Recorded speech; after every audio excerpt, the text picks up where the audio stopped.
যুক্ত থাকুন, সঙ্গে থাকুন, দেখতে থাকুন কলকাতা নিউজ 19। নমস্কার, আপনাদের সাথে আমি দিশা। কলকাতা নিউজ 19-এ আপনাদেরকে স্বাগত। শুরু করছি আজকে। আগামী 22শে মার্চ কুমারটুলি ফ্রেন্ডস অ্যাসোসিয়েশনের উদ্যোগে সুন্দরবনের আতাপুরে এক বিরাট রক্তদান শিবির অনুষ্ঠিত হতে চলেছে।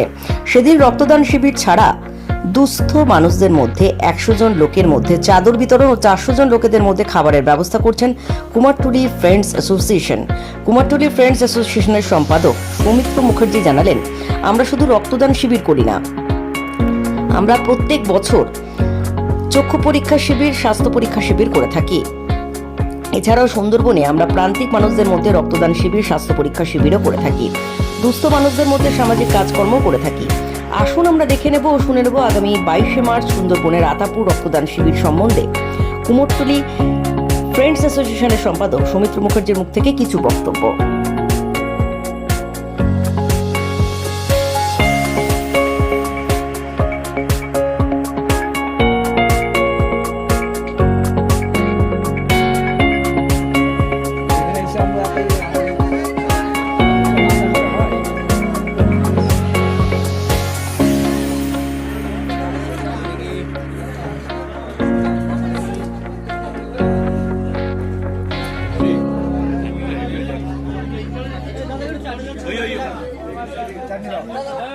চাটনি দিও।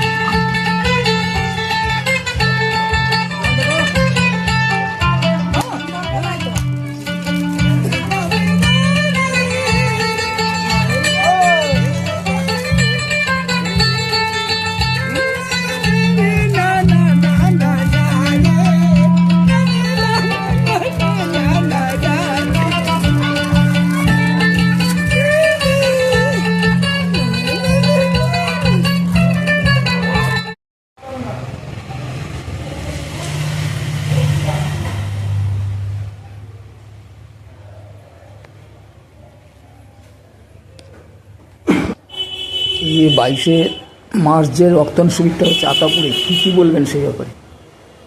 এখন দিনকে দিন গরম বাড়ছে, ব্লাড ব্যাংকের রক্তের হাহাকার দেখাই অলরেডি শুরু হয়ে গেছে।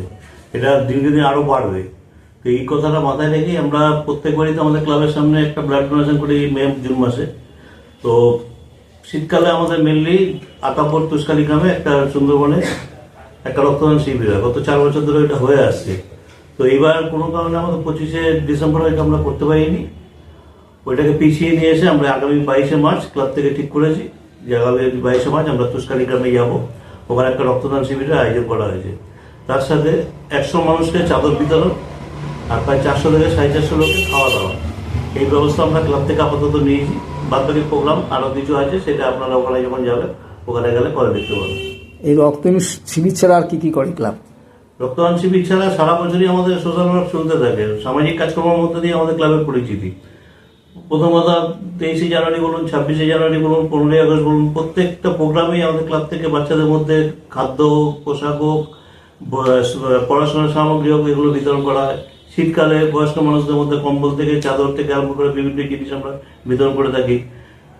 গরমকালেও আমাদের যদি কোনো প্রাকৃতিক বিপর্যয় দেখা যায় তখন আমাদের ক্লাব সঙ্গে সঙ্গে প্রত্যেকটা মেম্বার, আপনি দেখতে পাচ্ছেন 3 মেম্বার বসে রয়েছে, আরও মেম্বার আমাদের রয়েছে, প্রত্যেকে মিলে আমরা ঝাঁপিয়ে পড়ি যদি কিছুটা মানুষের কষ্ট লাঘব করা যায়। এই চিন্তা ভাবনা নিয়ে আমাদের ক্লাবটা এগিয়ে চলেছে। এই গ্রীষ্মকালীন রক্ত সংকটে কতজন লোক রক্ত দেওয়া আশা রয়েছে? গতবার আমাদের রক্ত দিয়েছিল 106 জন। এইবার আমরা সুন্দরবনের টার্গেট রেখেছি 100 জন, কারণ গতবারে 76 জন আমরা পেয়েছিলাম। আমাদের পৌঁছাতে একটু দেরি হয়ে গেছিল, তার জন্য আমরা প্রায় 20-30টা ডোনার আমরা পাইনি। এবার হয়তো আশা করছি আমরা সেই টাইমের মতো পৌঁছে যেতে পারবো। পৌঁছে গিয়ে 100টা ডোনার আমাদের কভার হয়ে যাবে। কোন ব্লাড ব্যাংক যাচ্ছে? People's blood centre. রক্তদান শিবির ছাড়া আর কি হবে এখানে?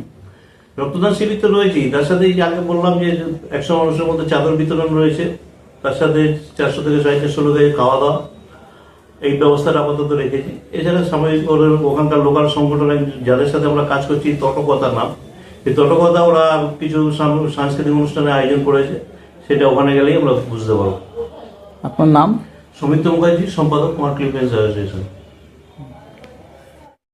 আগামী 22শে মার্চ যে রক্তদান শিবিরটা হচ্ছে সেটার উদ্দেশ্য কি আপনাদের? উদ্দেশ্যটা মেনলি হচ্ছে প্রান্তিক মানুষদের মধ্যে রক্তদান সম্বন্ধে সচেতনতা বৃদ্ধি। আমাদের কলকাতায় কলকাতা বলবো না, সারা পশ্চিমবঙ্গে প্রচুর ব্লাড ক্যাম্প হয়।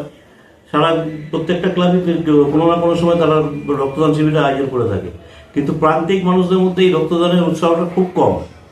তারা যাতে আগামী দিনে রক্তদানে এগিয়ে আসে এই চিন্তা ভাবনা করেই আমরা গত 4 বছর ধরে একটা প্রান্তিক গ্রাম, মানে সুন্দরবনের তুষখালী অঞ্চল, তুষখালীর আতাপুর গ্রাম, সেই গ্রামে গিয়ে যেখানে মানুষ হয়তো দুবেলা খেতে পায় না এরকম জায়গা রয়েছে, সেখানে গিয়ে মানুষদের মধ্যে যাতে একটা রক্তদান সম্বন্ধে সচেতনতা জাগে, এই উদ্দেশ্য নিয়ে আমরা 22শে মার্চ ওখানে যাচ্ছি।